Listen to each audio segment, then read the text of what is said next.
This is ILTV on the hour, bringing you the biggest headlines from Israel and the Middle East in just 5 minutes. I'm Shosh Bedrosian, and today is day 711 of the war in Gaza. Let's get into all the top headlines at this hour. The IDF and Prime Minister Benjamin Netanyahu are confirming today Israel has begun an intense operation in Gaza City. As tanks rolled into the urban area, massive explosions and strikes were reported overnight, with videos taken by Palestinians showing large explosions around midnight. The IDF says 2 divisions began expanding ground operations there, which is now called Gideon's Chariots B. A 3rd division will be joining in the next few days, in total bringing tens of thousands of soldiers to operate in or around Gaza City.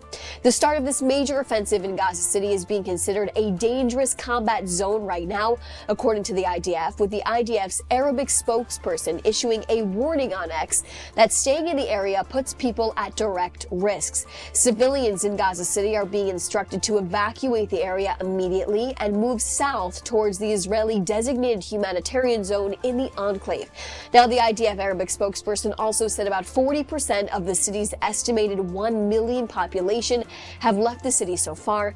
Kogat continues to say that the humanitarian infrastructure in the south of Gaza is prepared for the expected population volume to increase, while ensuring aid can be reached to people in need. Meanwhile, Kogat also says Hamas has been telling the residents of Gaza City to not move south and, quote, they are using residents of northern Gaza as human shields while looking out for their own interests. And for the last week, the IDF has been striking high-rise buildings in Gaza City, as they say there's been Hamas infrastructure and operatives working inside of them. And Israeli media is reporting that Hamas is moving some Israeli hostages above ground in homes and tents in Gaza City, so they are used as human shields as the IDF's ground offensive moves forward. The mother of hostage Guy Gilboa Dalal, Hamas released a video of him just a few weeks ago inside a vehicle driving around Gaza City, says she received confirmation that her son is now being kept above ground. President Donald Trump responded to the news on Truth Social late last night, saying he read the news that Hamas is moving the hostages, using them as human shields, saying, quote, I hope the leaders of Hamas know what they're getting themselves into if they do such a thing. This is a human atrocity, he called it, the likes of which few people have ever seen before. He said, quote, don't let this happen or all bets are off. Release all of the hostages now. Netanyahu thanked President Trump for his unflinching support for Israel's, quote, battle against Hamas and the release of all our hostages. And Secretary of State Marco Rubio concluded his trip in Israel, where he met with Prime Minister Netanyahu and President Isaac Herzog as the war presses on in Gaza.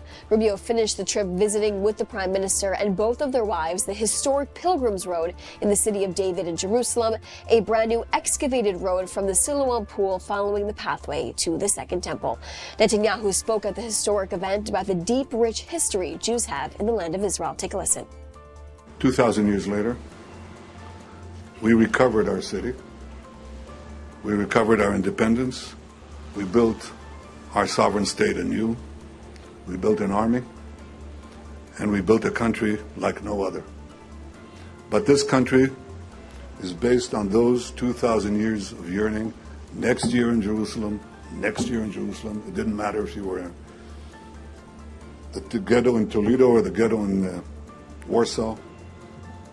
That's what Jews prayed for. Next year in Jerusalem. Well, we're here. This is our city, Mr. Erdogan. It's not your city. It's our city. It will always be our city. It will not be divided again. And we know that Secretary of State Marco Rubio is now in Qatar meeting with leaders there. That's a wrap here on ILTV on the hour. Thanks so much for joining us and for being with us as we continue to tell you all of the live updates happening in real time. See you soon for more.